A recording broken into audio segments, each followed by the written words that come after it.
At 19, she was earning an impressive $150 a week. She moved her family into a prosperous New York neighborhood. "Oh, was I happy," she remembered. "When I stood in front of the camera, it was just like heaven." Mary also loved the work because of one of Biograph's leading men, 25-year-old Owen Moore. She had been infatuated with him since they played their first scene together.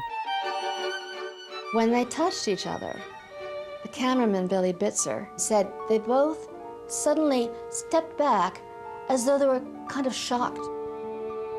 They really each fell for the other one very, very deeply.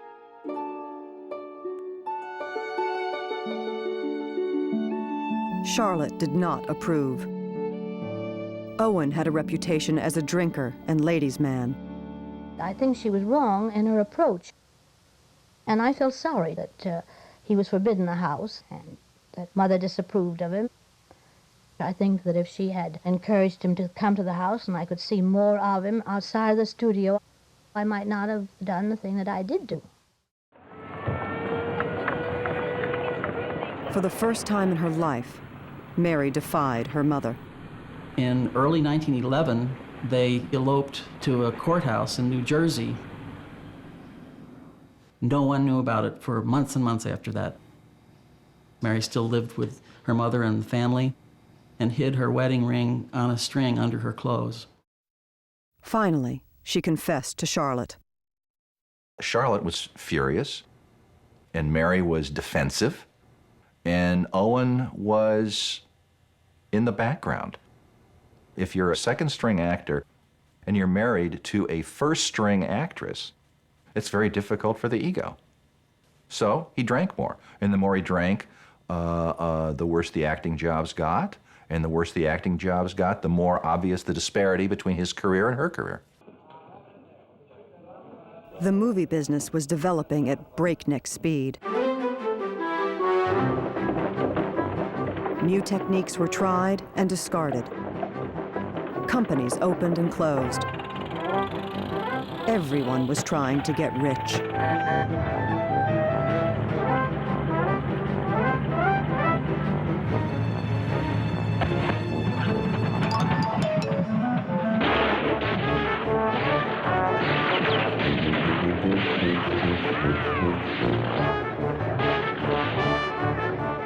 A Hungarian theater owner in New York came up with an idea most producers considered crazy.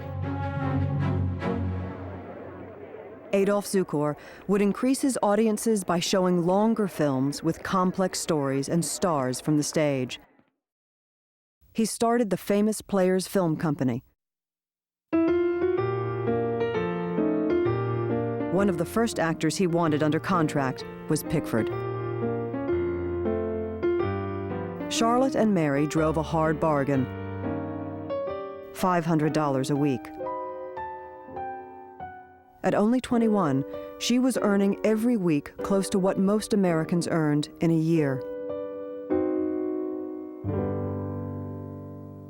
Personally, he was the kind of man she could deal with. He was tough. He was pleasant. A deal was a deal. They understood each other as equivalents. They respected each other. To Mary, he was a tender man. He used to call her sweetheart honey. And she called him Papa, Papa Zukor.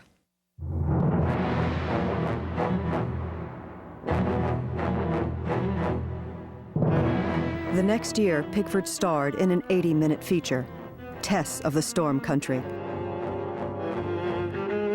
Tess is a heroic young Spitfire who battles the injustices of a cold-hearted landlord.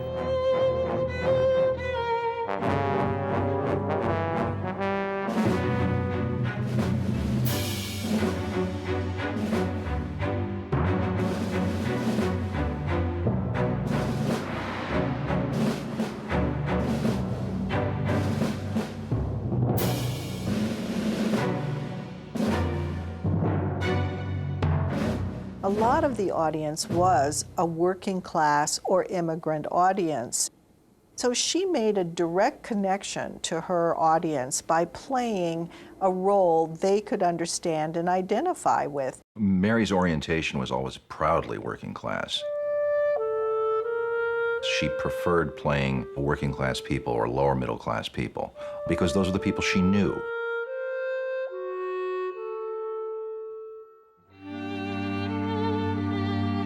Tess saves the reputation of the landlord's daughter by taking in her illegitimate baby.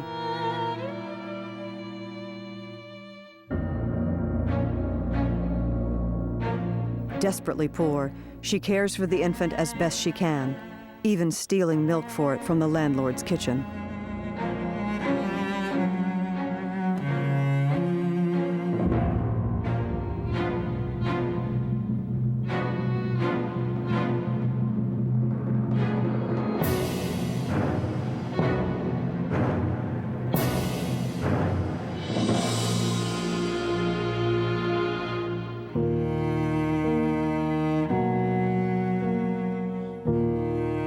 The end is pure melodrama. The baby becomes ill. As it is dying, Tess takes it to be baptized.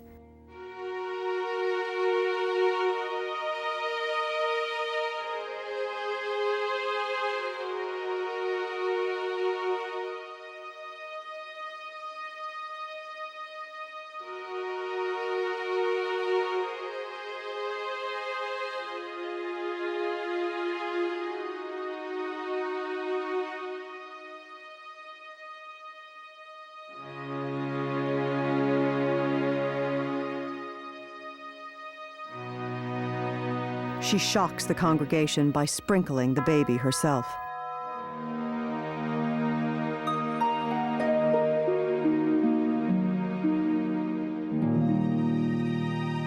She put so much into this picture. It's probably the most violent performance she ever gave, and she bursts out of the screen. There is nobody else you are looking at when she's there. Tess catapulted Pickford to a level of stardom that no one had ever seen. The film played on 4 continents. Fan mail poured in from every corner of the world. People simply did not know what to do with their emotions that they had about Mary Pickford. She's not only the girl every boy wants to marry, she's the girl every American girl wants to be like. She's the daughter every parent wants to have. Mary, Charlotte, and Zukor had never imagined such phenomenal success. They went to work building her image as a pure, innocent young woman. She didn't drink or smoke in public. She was rarely accompanied by her husband, Owen. Instead, Charlotte chaperoned her nearly everywhere she went. Zukor is posing Mary Pickford in diamonds and furs with her hair up. She's being shot by all these glamour photographers. Zukor helps build her star persona as the all-American girl. Pickford was making the movies respectable. Advertisers saw she was gold and sent her lucrative offers. The campaign for Pompeian beauty products made her the touchstone of fashionable taste.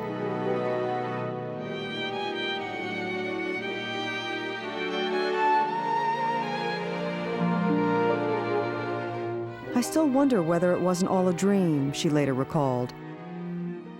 A dream from which I never quite woke up.